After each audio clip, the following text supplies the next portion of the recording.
First, I'll start by thanking everyone for coming. Today's session is a little bit different.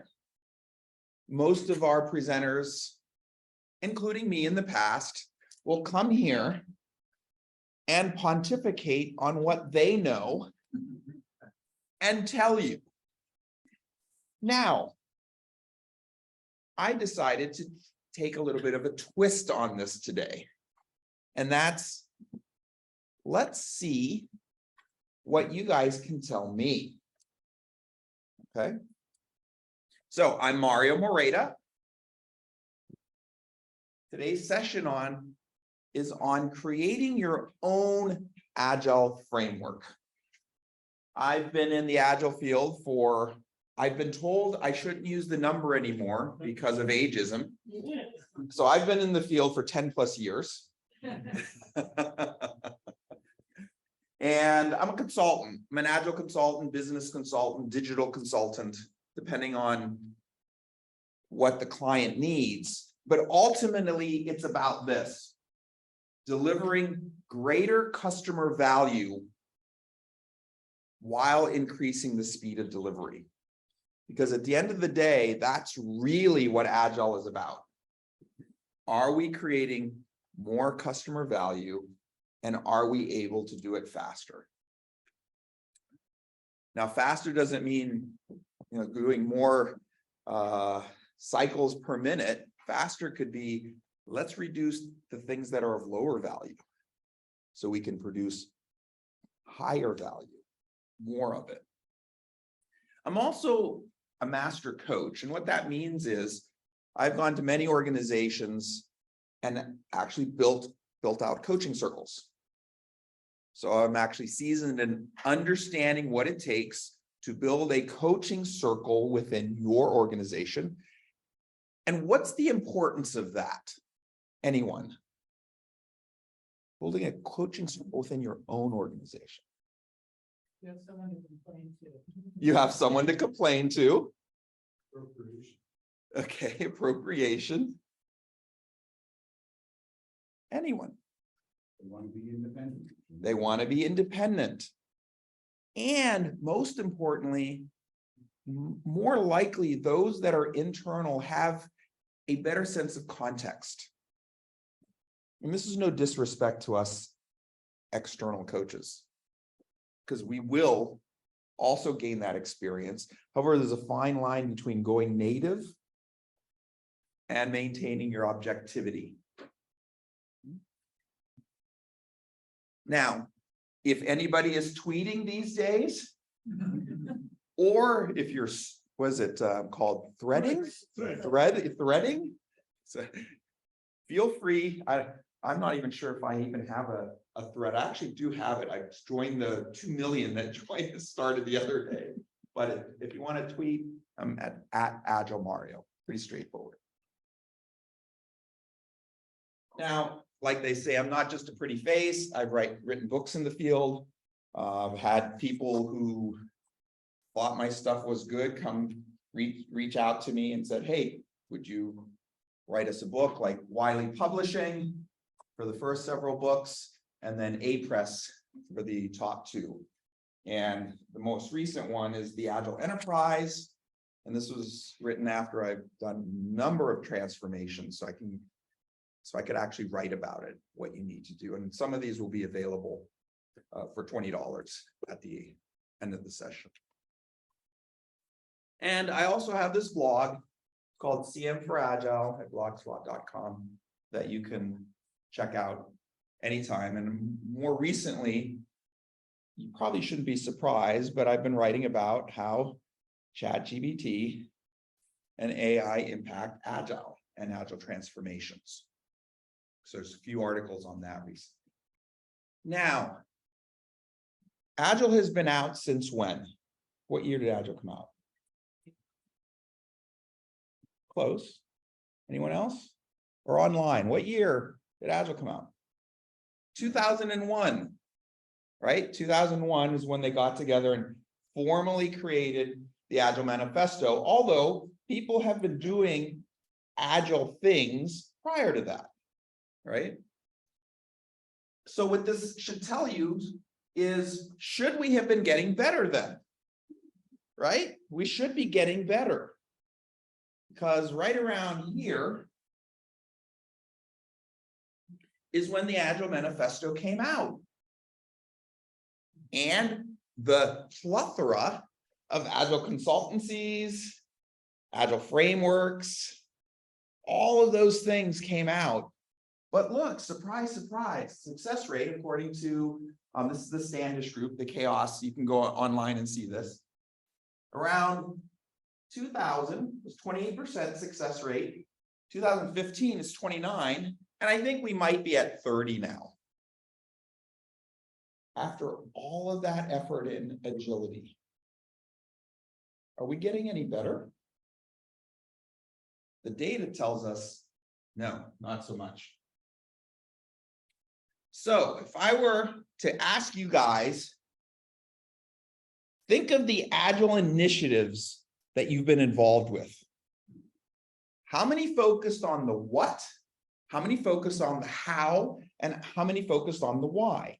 How many focused on what we need to do? Raise your hand. How many focused on how we needed to do it? And how many focused on why? And this is a huge issue. And I can tell you with certainty that most consultancies and frameworks focus on the what and the how. They're trying to just get the business. The challenge is, it's really the why that we need to have absorbed. And so my previous book called Being Agile focuses specifically on that. And in the book Being Agile, I say, for the first 6 months, you should be doing no what or how. Just start talking about why we should be doing certain things, why we should be following the principles. Now, most organizations do not want to do that. They have a prone to do what? Act. However, we know what the result is of that. We're not seeing improvements. Now, there are many other variables, be clear, right? Many other variables. So typically, companies learn the mechanics of the method and don't embrace the intent behind it. Effectively, we are told to do Agile. Isn't it time to be Agile? It's now been, what, 20 years since the manifesto? The question is we need a wholesale shift in thinking.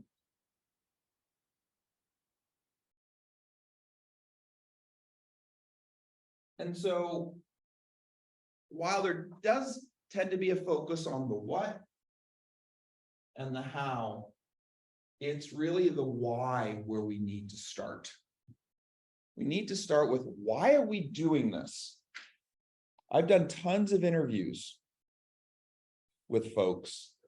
I've even done research with Agile New England. At that time, 200 people showed up to my session. Now, to be fair, we have 30 or 40 online today. But the point being, that's when Agile was super hot. And I asked the question, which I'm going to ask you guys. Name 5 of the Scrum practices.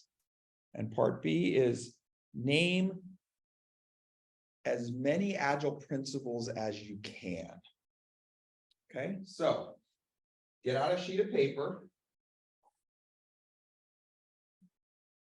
And I have paper up here if you want to grab a strip a sheet from it. Anybody needs to, please grab a sheet of paper. Yeah, just rip a sheet out. You have it. And for the next 3 minutes, And please don't look at your phone, put your phones down. Thank you. You're looking at trivia night. Yeah, think of it as this trivia night. I want you to write as many agile principles as you can think of. Okay, write as many agile principles as you can think of, even if you like, you don't have to say it word for word. What is the key word? Anybody need a piece of paper?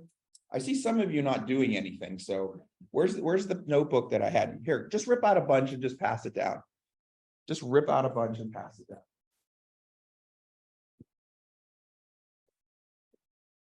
Yeah. You could write on your phone. That's why we took her phone. Ah, okay. Then speak up. Thank you. Great idea. There's still paper though, if you won't need it. Write as many agile principles as you can name. And again, don't feel bad. The last time I did this, only 11% of the group could name 3. Yes, Maggie. So there's a question online, if you need my Scrum practices event. No, so I just want you to, sorry, for clarity, I just want you to focus on the agile principles. Name as many agile principles as you can. But I will also answer that question. Scrum events and practices would be like sprint planning, daily stand-up, things like that. Yeah, the ceremonies. But what you need to do now is name as many agile principles as you can in the next 2 minutes. And I've learned that 2 minutes will be fine. So what you see in front of you is an abbreviated version, or I call it a bridge version of the agile principles. The first is satisfy customer with valuable software. Okay. Second, welcome change to requirements. Frequent continuous delivery. Business and development working together. Motivated individuals who are trusted. Face-to-face communication. Working software as a measure of progress. Sustainable pace. Technical excellence, simplicity, self-organizing teams, and reflection for improvement. Now, I'm going to ask a question. How many got 12 correct? And see if anyone online, if they raise their hand. 12? Okay, how about 11? How about 10? 9? 8? 7? Oh, yeah. We got 1. Okay, 7. 6. We got another one. 5. Got a couple more. 4. Few more. Any more online? Okay. 2 now. 4. 3. 2. 1. I'm not going to say 0. I'm not going to embarrass anyone. Now, this shouldn't be an embarrassing thing, because even I had to occasionally look back at the slide to recall. What I'm not asking you to do, and no one should ever do this, is say the whole thing with perfection. Instead, what's the gist? That's the why. Why are you doing Agile? This represents that mindset shift. This is the why. However, as I said, I did this back in, I think it was 2016, and only 11% of the people got 3 or more. Okay, and I think maybe it was slightly better here. However, this is the challenge. This represents our challenge. And it's because And this is where I actually will point the finger at Agile consultancies, Agile frameworks, all of that. They're just in it to get the gig. Let's get this sucker started. Everybody, let's train everybody. Let's start doing the thing. And then this is what you're left with. Okay. So when they finally say, now do the thing, learn the thing, the application of the practice, event, ceremony, whatever it is, we are not well versed on why we're doing the thing. Because someone else invented it. It wasn't instilled.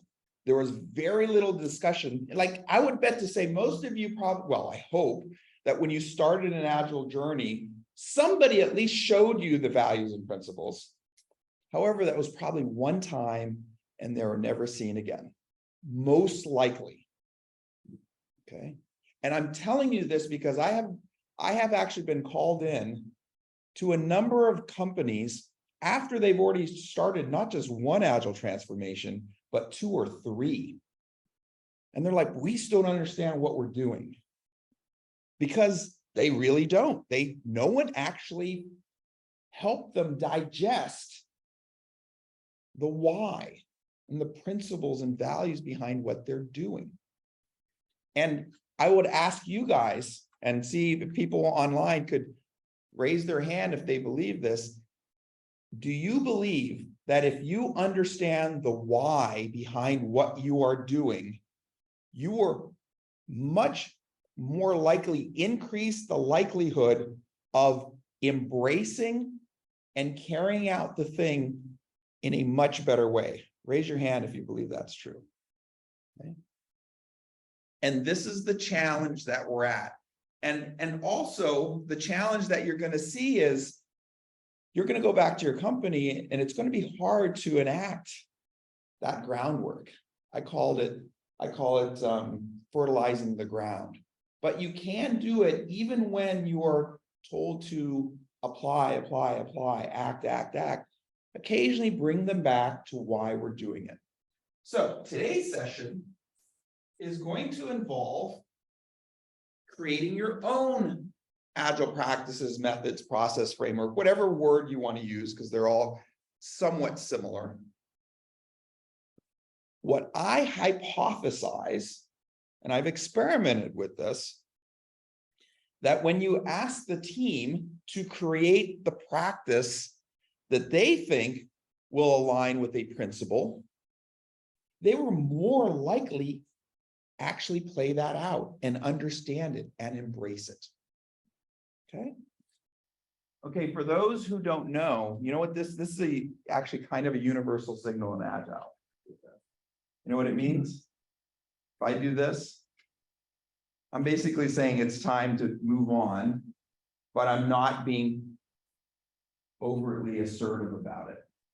But then when I do it, then other people do it. And then eventually everybody sees it and then moves forward.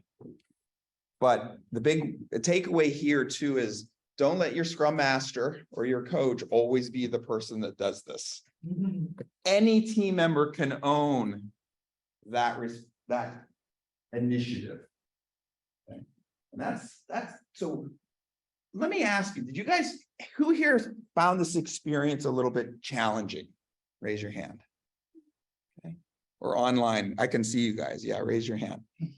And the reason it's challenging is for all of the years we have been doing Agile transformations, so few of us have had actual ownership. How many of you believe that to be true? For all the years we've been doing Agile transformations, so few of us, and that means within a company, have actually owned any real piece of it. A quick way to think about it is remember the first time you bought a house versus renting. Suddenly you had a lot of the hard work to do. It was like, wow, stripping wallpaper, or even if you didn't actually do it, it's like you had to go through, figure out what you wanted to do.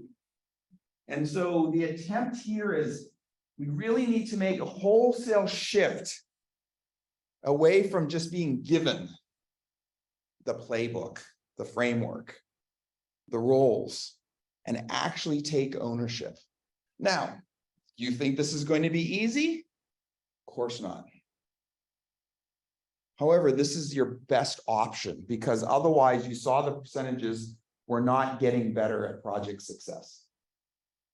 Just not. So I'd like at least two groups to share. Let's start with one group online. Whoever is was the scribe. Can one of you, are they able to? Oh, okay. So that could be challenging. So let's hold that thought for a second, but I do need everyone to share what you've written. So who would here like to share what they've done? Yes, go ahead. First, here, I'm going to hand you the mic. Here's your principle and then how you step through. Okay, we were principle number 5, motivated individuals who are trusted. Oh, now he wants me to move now that they've already got me. Oh, okay, no, stay there. Oh, you're on camera. Okay, great. Yes, so, See, that was self-organizing. I like that. the outcome. So the outcome of motivated individuals who are trusted. Everyone is in a state of flow. The team and people are at their best productivity, and it's a self-managing team. The roles involved, we have individual contributors like developers. We have, say, Scrum Masters, Scrum Leaders, we have product owners, and we have management, which we're calling servant leaders rather than managers. Right. Steps to get there. And what I liked about that was you can define the roles however you want. Steps to get there, we have to understand the profiles of the people that we're working with. So meaning, what motivates them? What are they interested in working on, so that these projects are come around the people according to the principle. So the people need to be motivated by the project as well. And then you also need a way for the teams to self-organize. So either a room where they can get together, or let's say it's an online meeting or Slack channel, something like that, so that the team can get together and self-organize. The inputs are the people. Another input is the motivators, so what makes them motivated. And another input is a trust-based organization, so that the organization will trust the individuals. And the output is a team of motivated individuals and projects for the teams to work on. And opposite behavior, having a micromanager, having low motivated team members for whatever reason. So they may be intrinsically low motivation, or they may be in a really bad situation and that's why they're not motivated.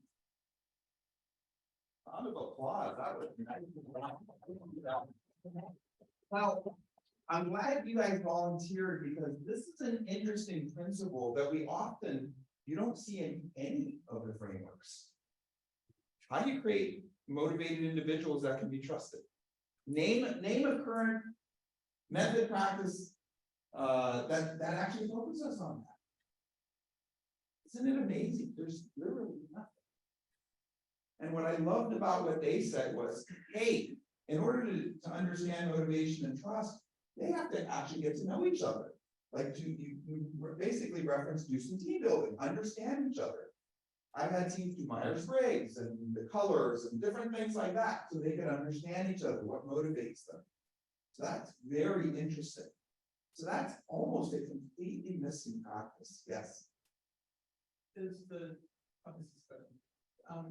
the trust factor also come from the burn down chart and seeing stories getting done? Is that sort of part of the, you said you're gonna do this because we see you doing it, we trust that you And the way I would answer that depends on the context. What is that first step of trust? So I would say probably the first step of trust is not that, but maybe eventually it is. It's like, now we own it. We're the team. We're self-organized. We have some sense of what our velocity might be. Right? It can't be just like, we're gonna say, we know we can do 100, but we're gonna do 30, right? Over time, but at the same time, management can't be putting pressure on that either. So that's why a lot of it is the context and depending on how mature your organization is. Because one of the things I often say when I do this kind of workshop is you have to meet them where they are. Like if you're an organization that is totally immature, and you know what that means, micromanagement and all this other stuff, your first step, your first practice is probably not a high trust kind of thing. Right? Very good, very good. Who would like to go next? Who else would like to share?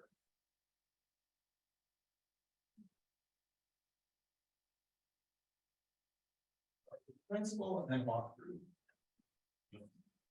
So we were principle number 3, frequent and continuous delivery.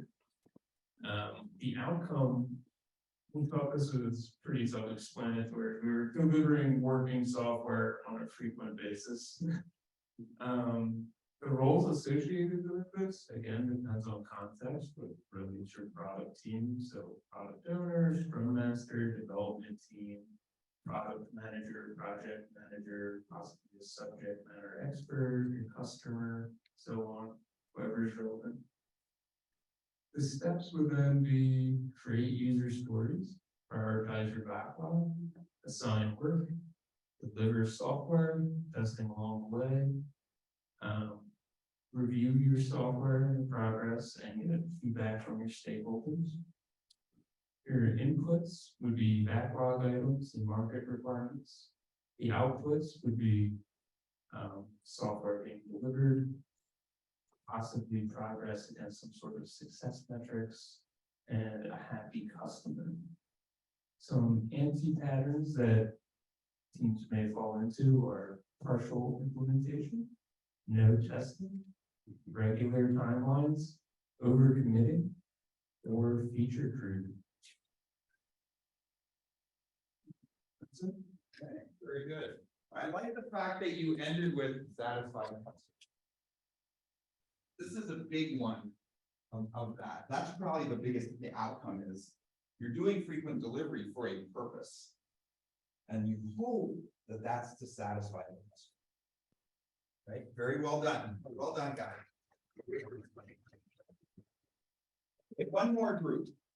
One more group. Some people email you. Oh. Oh, you already emailed me? Okay, let's see what we got here. I'm kind of I'll be a little ashamed. You see my email group because I'm not a very good cleaner of emails. Let's see though if I can. This thing is just taking a minute.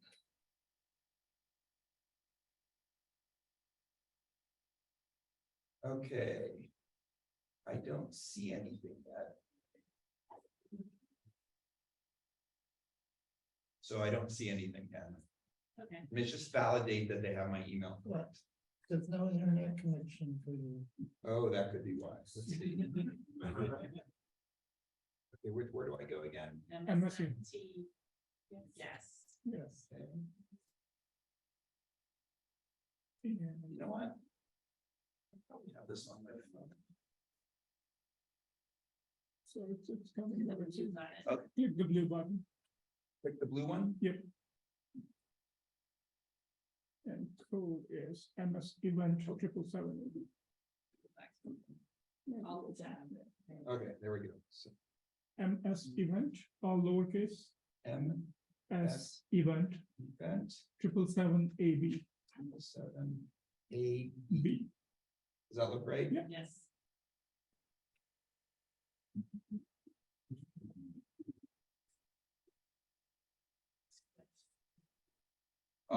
Okay. Let's pick one of these. Between Tim and Amanda, who would like to volunteer? Let's see what Amanda's is the very for this one. We're happy to share. Let's do this one. So at regular intervals, the team reflects on how to become more effective than.